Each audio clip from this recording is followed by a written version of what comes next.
Remember when Infosys founder Narayana Murthy sparked a national debate by asking Indians to work 70 hours a week? Some called it patriotic, others called it corporate overreach. The internet erupted, CEOs took sides, employees pushed back, and even 3 years later, that comment refuses to die. And now it is trending all over again, not because Narayana Murthy repeated it, but because Infosys has just been fined in France over its employee work hour tracking system. And social media has wasted no time in connecting the dots. Will Mr. Murthy explain a 70-hour work week to France? One user joked. Now, the reality, however, is a little more complicated than the memes. This isn't a case of France accusing Infosys of forcing people to work 70 hours. It is about something much more technical but equally important: how companies record working hours. Why did French authorities penalize one of India's biggest IT companies?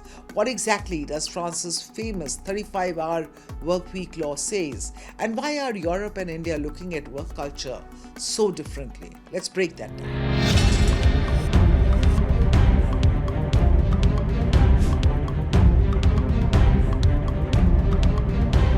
So Infosys has been fined 175,000 euros, roughly 1.9 crore rupees, by French labor authorities.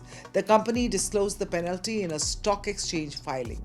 According to the filing, the French regulator reviewed Infosys employee working time recording system, and it concluded that the system did not fully comply with French labor laws. So the authorities pointed to shortcomings in three key areas: reliability, auditability, and monitoring capability for certain category of employees. In simple words, France believes Infosys system wasn't robust enough to accurately record and verify employee working hours as was required under local law. Now, Infosys has said that the penalty will not materially affect its finances or operations. The company says it is evaluating the communication and considering its next steps. So this is not, or does not actually look like, a billion-dollar corporate crisis, but it has once again triggered a global conversation on work culture.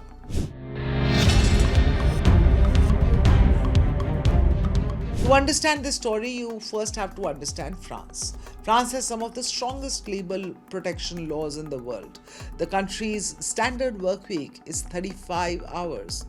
And now that doesn't mean that nobody works beyond 35 hours in France a week. Many employees do, but every additional hour comes with strict legal rules. The first 8-hour overtime generally attracts 125% pay. Beyond that, overtime compensation rises further. And here's the crucial part: employers must accurately record working time. This isn't optional. In fact, in 2019, the European Court of Justice ruled that employers across the European Union must maintain objective and reliable systems to record daily working hours. The logic is simple: if you don't accurately record hours, how do you know whether employees are being overworked? How do you calculate overtime? How do labor inspectors verify compliance? Without reliable records, employee rights become difficult to enforce. France treats time tracking not as an HR formality, but as a labor rights issue.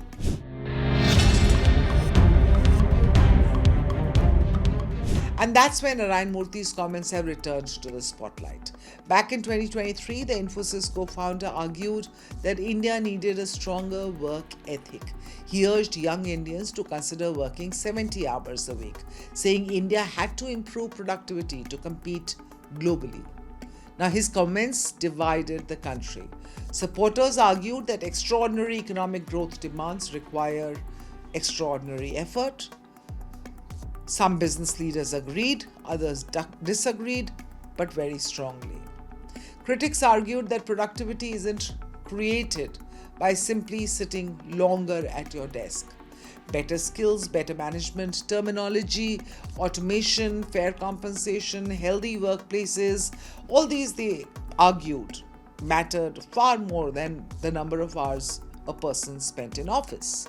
Now, after the French penalty, social media has revived that entire debate. But it's worth separating the two issues because they're different. Murthy's comments were about how much people should ideally work. France's action is about whether employers are correctly recording working time under the law. Those aren't exactly the same thing, but they both revolve around one larger question. What should modern work really look like?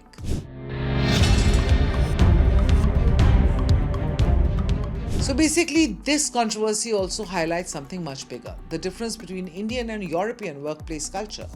Across much of Europe, labor policy increasingly focuses on work-life balance. Many countries have limits on working hours, mandatory paid leaves, strong overtime protections. Some even recognize a legal right to disconnect outside working hours. Sounds wonderful. And the underlying belief, of course, is that productivity and employee well-being go together. India, on the other hand, has largely followed a very different path. Many sectors, especially technology and startups, reward long hours, constant availability, and rapid execution. The belief here is often that harder work today creates faster national growth tomorrow. Now, neither model is universally accepted. Both have their supporters and both have their critics. So yes, the memes about France rejecting the 70-hour work week may be funny, but the actual story is much more nuanced. Infosys has not been punished for asking employees to work longer. It has been penalized because French regulators say that its working time recording system did not meet local legal standards. But the bigger debate is not going away. Should countries chase growth by encouraging longer working hours? Or should productivity come from innovation, technology, and better working conditions instead? As artificial intelligence transforms workplaces around the world, that question may become even more important than how many hours we spend at our desks. This is Times Axis, where global stories meet India's perspective. Click on the bell icon to subscribe because the next big global shift will have India at its center.